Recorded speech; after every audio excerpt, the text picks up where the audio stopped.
For our next topic, we're going to discuss about the current language policies in terms of legal frameworks, educational systems, and government or community programs. For the introduction, Canada is rich linguistic is a defining feature of its identity, with two official languages which is the English and French, and is protected by legal frameworks. Canada celebrates its bilingual heritage. This commitment to language diversity fosters a culture of inclusivity, promoting equality and opportunities for all Canadians. The key areas that is being covered are the legal frameworks, educational systems, and government and community programs. For the first one, which is the legal frameworks. In 1969, Canada declared English and French as its official languages through the Official Languages Act. This legislation aimed to promote bilingualism and recognize the equality of both language in all federal institutions. Prior to 1969, English was the dominant language, but then the act ensured that speaking French-speaking language or Canadian would have equal access to federal services and opportunities. The next one is the Canadian Charter of Rights and Freedoms in 1982. It is a constitutional document that outlines the fundamental rights and freedoms of Canadians. It is an integral part of the Canadian Constitution and is intended to protect individual rights and promote social justice. Some of these rights include their freedom of speech, their right to vote. These laws also ensure that Canadians can have a full access in government services, including education and economic opportunities in both official languages. Lastly, in terms of legal frameworks include the Bill 101, also known as the Charter of the French Language. It is a Quebec law passed in 1977 that made French the official languages of province.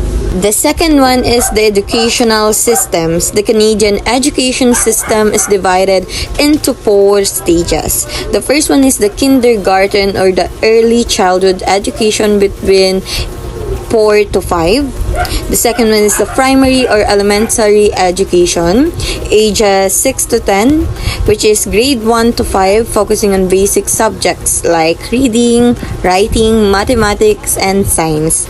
Third one is the secondary education, ages between 11 up to 18, or grade 6 to 12, offering a broader range of subjects including languages, arts, and physical education. In terms of official language schools, Canada offers education in both English and French.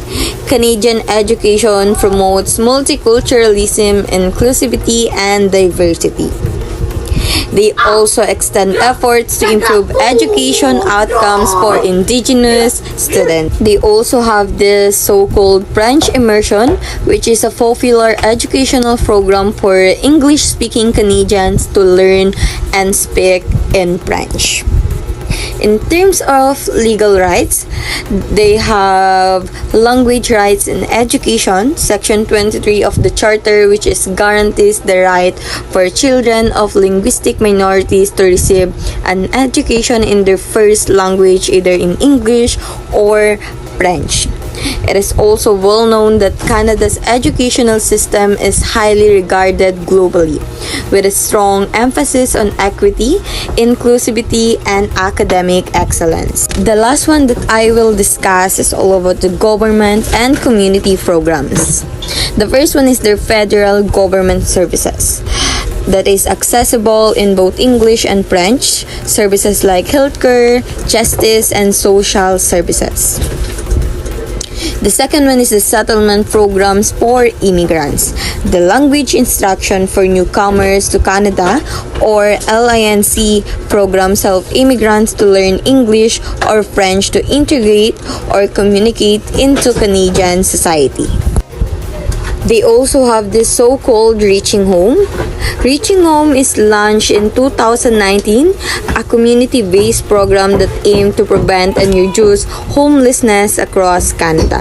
This program supports the goal of solving the housing crisis, Canada's housing plan, and the National Housing Strategy.